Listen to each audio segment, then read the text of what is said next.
Hi viewers, welcome to our channel. ప్రస్తుతం మనతో పాటు ఇమ్మంది రామారావు గారు సీనియర్ జర్నలిస్ట్ ఉన్నారు. వారితో ఒకసారి మాట్లాడదాం. సార్ నమస్కారం. సార్ నమస్తే బాబు. సార్, పవన్ కళ్యాణ్ గారు ఓజీ సినిమాకి అక్టోబర్ నుంచి డేట్లు ఇచ్చారని చెప్పేసి ఒక వార్త వైరల్ అవుతుంది సార్. మరి అక్టోబర్ నుంచి ఓజీ మొదలవుతుందా? ఈ వార్తలో నిజం ఉందంటారా? మరి సినిమా ఎప్పుడు పూర్తవుతుంది, ఎప్పుడు రిలీజ్ అవుతుంది? మరి హరిహర వీరమల్లు, ఉస్తాద్ భగత్ సింగ్ వీటి పరిస్థితి ఏంటి సార్? అసలు పవన్ కళ్యాణ్ గారి సినిమాల పరిస్థితి గురించి మీరు ఏం చెప్తారు సార్? నాకు ఓజీ గురించి డేట్స్ ఇచ్చినప్పుడు కూడా ఇంకా ఫినిషింగ్ చేతిలో ఉన్నటువంటి హరిహర వీరమల్లు రాకపోవడం కొంచెం ప్రేక్షకుల్లో అసంతృప్తి మిగులుతుందండి. అక్కడికి కూడా డైరెక్టర్ మార్చారు కదా, జ్యోతి కృష్ణ ఎవరో చేస్తున్నారు, ఉస్తాద్ భగత్ సింగ్. మరి మరి ఎంతవరకు ఉందో ఎంత బ్యాలెన్స్ ఉందో తెలియదు, కానీ ఇక్కడ అన్ని 25 కంటే అది కొంచెం మరి దాన్ని ఓవర్కమ్ చేయాలి. ఇక్కడ ఓజీ షూటింగ్ అన్నది, ఓజీ సినిమా అన్నది it is an experimental cinema, progressive cinema అంటారు. అంటే తెలుగు ఫీల్డ్లో ఒక ట్రెండ్ సెట్ చేసే సినిమా అవుతుంది. అలాగే భారతీయ సినిమాల్లో తనదైన ముద్ర వేసుకుంటుంది.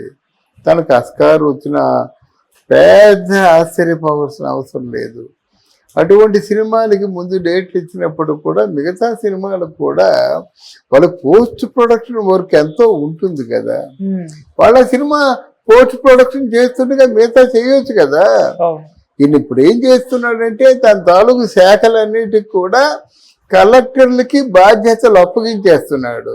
ఇది చేయాలి, ఈ షెడ్యూల్ ప్రకారం ఇది చేయాలని చెప్పేస్తున్నారు. ఆయన నైట్ షూటింగ్ షెడ్యూల్ వేసుకొని నైట్ షూటింగ్లు చేసుకోవడానికి పెద్ద అంతరాయం ఉండదు. తర్వాత ఆయన కూడా మైండ్ ఒక విధంగా రిలాక్స్ అవుద్ది. ఈ రాజకీయాల్లో తల హీట్ ఎక్కిపోయి బొబ్బలు ఎక్కిపోయి ఉన్న పరిస్థితుల్లో కాసేపు నలుగురు మధ్య 1 గంట 2 గంటలు అంతకంటే ఎక్కువ షూటింగ్ చేయడు కదా, ఆయన రిలాక్స్ అయ్యే అవకాశం ఉంటుంది. మరి ఓజీ సినిమా అంటే ఆ దర్శకుడికి తృప్తి మేరకు ఆ సెల్యూల్ ఆయన మీద చూపించకపోయినట్టయితే మాత్రం కత్తిమేసామే. ఆ సినిమా కత్తిమేసాము అంటే ఏంటి? కత్తి మీద కాలు పెడితే ఏమవుతుంది?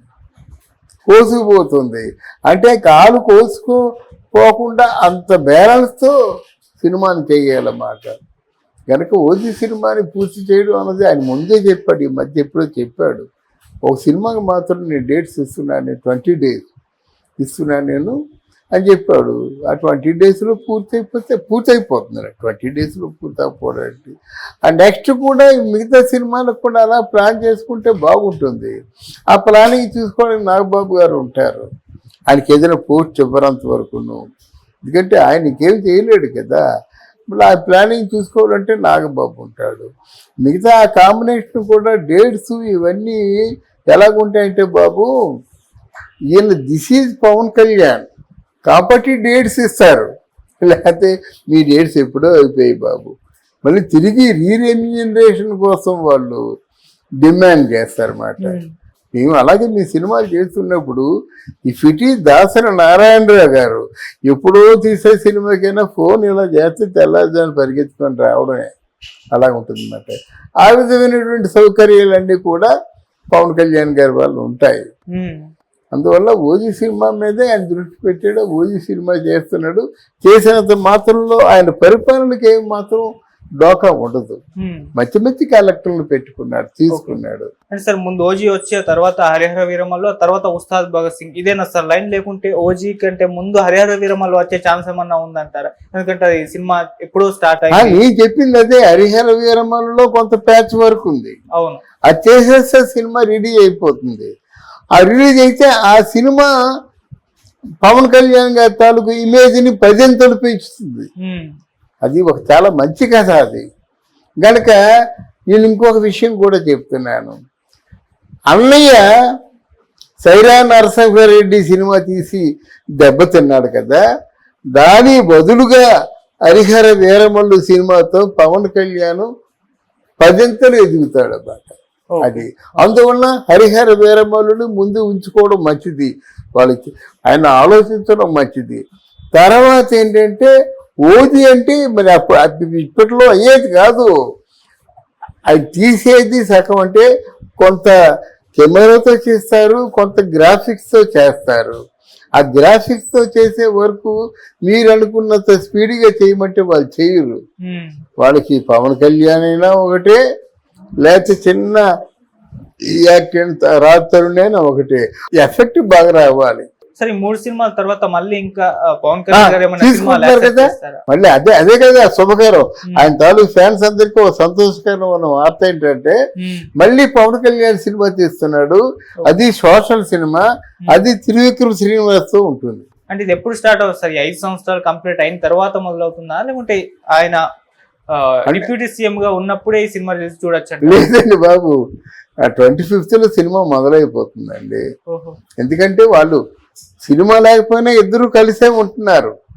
ఈరోజు త్రివిక్రమ్ శ్రీనివాసులు లేకంటే ఎవరు ఆయన ఉండడు. ఏదో స్నేహితులు అంటే మిత్రపక్షపాతి, ఆయన స్నేహితులు పక్కనే ఉంచుకోవాలి.